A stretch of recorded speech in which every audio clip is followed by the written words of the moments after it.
The gym buzzes with energy treadmills, whirring screens, glowing people chasing fitness goals. Each machine is a badge of discipline, a tool for self-improvement. But beneath this modern ritual lies a shocking history. The treadmill wasn't born in a lab for athletes, it was forged in the misery of 19th century British prisons. Its original purpose? Not health, but punishment designed to exhaust and break prisoners. Imagine a cold, cavernous room, not a gym, but a prison filled with a monstrous wooden contraption. Prisoners, heads shaved, forced to climb endlessly under threat of the whip. Today we pay for the privilege. Back then, every step was a mark of shame.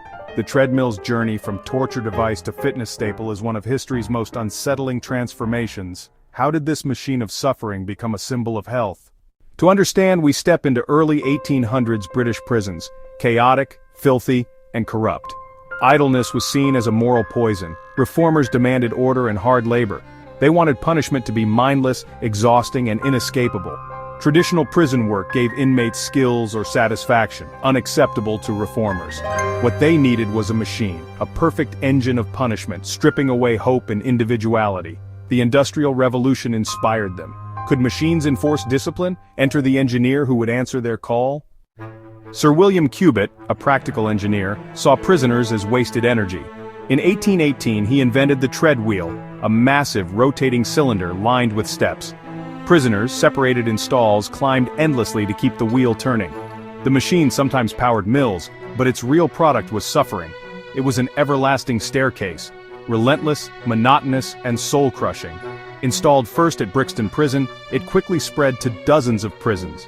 Authorities praised it as the ultimate tool for breaking defiance.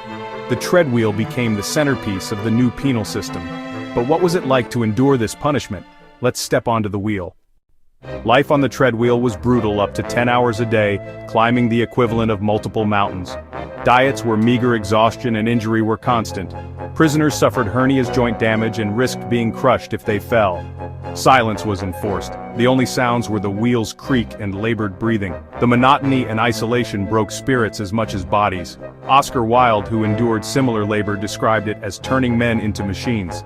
Over time, doctors and reformers condemned the treadwheel as cruel and pointless. By the late 1800s, public opinion turned critics like Dickens called it torture. In 1898, Britain banned the treadwheel, ending its reign of misery, but the story doesn't end there. The treadmill would rise again in a most unexpected way. The treadmill vanished for decades, until medicine gave it new life. In the 1950s, Dr. Robert Bruce created a motorized treadmill to test heart health.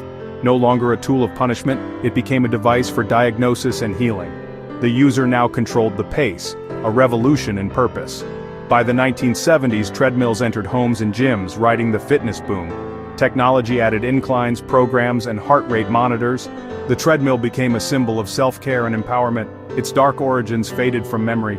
Today, millions walk in the footsteps of forgotten prisoners, seeking health, not survival. The treadmill's story is a reminder. Objects can change, but their past is never truly erased.